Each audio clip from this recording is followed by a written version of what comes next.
kiasi kwa kila jambo. Manake hili tunda la kiasi, manake linaitwa ni kidhibiti mwendo. Hata kama ni kazi unakuwa na nini? Hata kama ni kwenye ndoa unakuwa na nini? Hata kama ni kushangilia mambo unakuwa na nini? Na kiasi. Yaani kila kitu na kwa sababu kiasi nikose inakuwa ni dhambi. Kwa mfano tunashangilia mpira. Kushangilia sio dhambi. Ila kiasi kikikosa. Mfano umeacha mpaka ibada. Umeacha maombi. Ila ajenda kubwa ni kufanya ni kushangilia. Umekosa nini? Kiasi. Haya, umeenda shambani. Wewe kila siku ni asubuhi mpaka saa 2.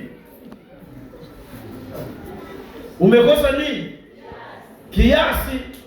Fanya kazi masaa 8. Tunasema ufanye kazi masaa 8, upumzike masaa 8. Masaa 8 kazi. Masaa 8 pumzika. Masaa 8 lala. Yamekuwa mangapi?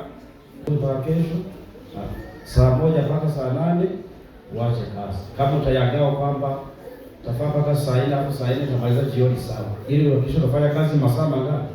8. Halafu masaa 8 ni kupiga nini? Sasa wengine analala masaa haya. Watafiti wanasema hiyo ndio tatizo. Wewe upate magonjwa.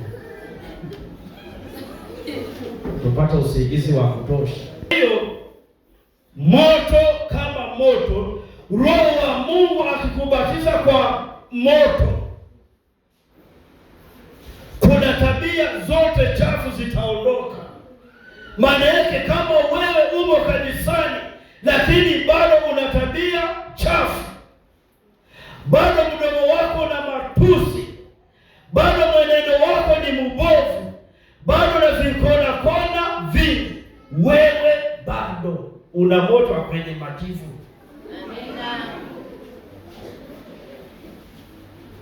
Tunahitaji kanisa lenye Mungu.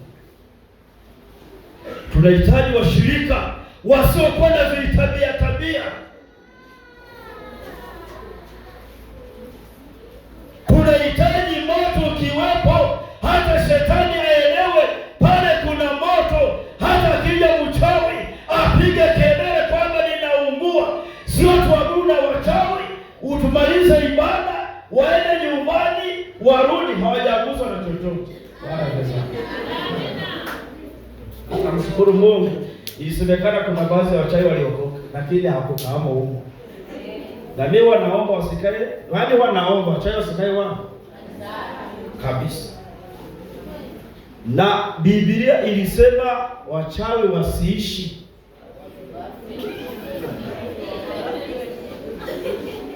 Ndio maana kule nje wanawauaga. Na kwenye Biblia hivyo Mungu hakuruhusu wachawi waishi. Na mimi naomba akiweka mchawi na hataki kubadilika asikae wapi. Unasaga mahindi, unasaga na ndio unasaga maziwa. Yaani wanapanga na vitu vya ovyo ovyo. Kwa hiyo Biblia waruhusu wasiishi. Kwa hiyo kama kanisa lina moto, kama moto upo, hao watu hawezi wakakaa. Lazima watu tawaunguza na mwisho wa siku wataondoka. Wataenda wanaongea ndio.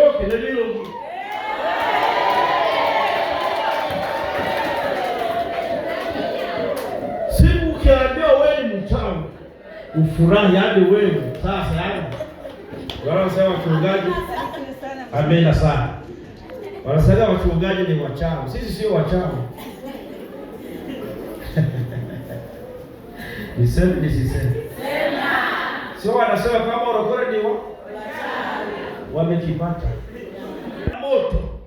Lakini kama upo bado unachezwa na mapepo, unachezwa na buni, unachezwa na vinyamukera, vitisho kwako ni vingi, moto umepungua na inatakiwa utafute moto.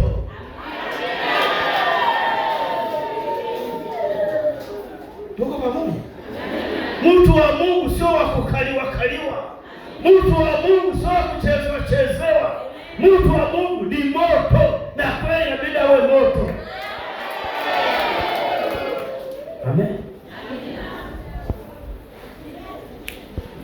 Baraka Rafael simama toka kanisani, akaenda sokoni, akaenda nyumbani safi. Alivyorudi akakuta mlangoni pote pamejaa vitu vyeusi. Kuingia ndani roho ikagoma. Akaniita. Baadaye mtoto aliugua sana. Lakini tumepewa mamlaka, inasema tumepewa mamlaka ya kukanyaga